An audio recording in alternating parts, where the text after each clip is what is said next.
In una Verona già blindata per un fine settimana che si annuncia intensissimo, il 13° convegno mondiale della famiglia si apre già con la prima rovente polemica. La sala del Palazzo della Gran Guardia è gremita, i giornalisti restano fuori in una sala stampa allestita per l'occasione, ma a dare fuoco alle polveri è il leader del Family Day Massimo Gandolfini, proprio parlando a margine del convegno.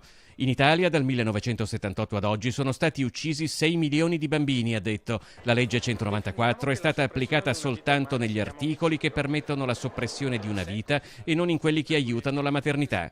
Frasi ignobili per Alessia Morani della presidenza del gruppo PD alla Camera, che ha chiesto al Ministero della Famiglia, Regione Veneto e Friuli Venezia Giulia e alla provincia di Verona di ritirare il patrocinio dalla manifestazione. Tra l'altro il simbolo di chi il patrocinio l'ha tolto davvero, a Verona lo si vede ancora. Il logo della presidenza del Consiglio dei Ministri rimane sulla cartellonistica e sul materiale cartaceo del congresso.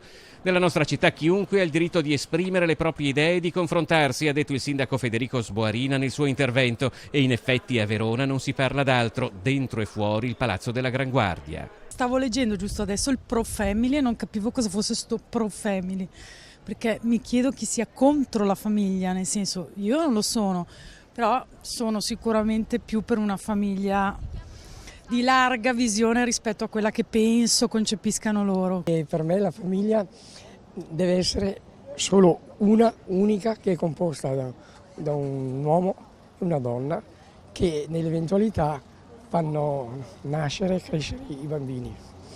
Ci sono delle persone che hanno dei pensieri che sono assurdi, insomma. Solo a pensarlo 10 anni fa sembrava impensabile, invece adesso siamo tornati nel nuovo Medioevo, evidentemente. Tra i gadget del Congresso Mondiale delle Famiglie in corso a Verona fa discutere un feto di gomma che rappresenta un embrione di 10 settimane, donato da uno degli sponsor e accompagnato da un cartellino con la scritta «L'aborto ferma un cuore che batte».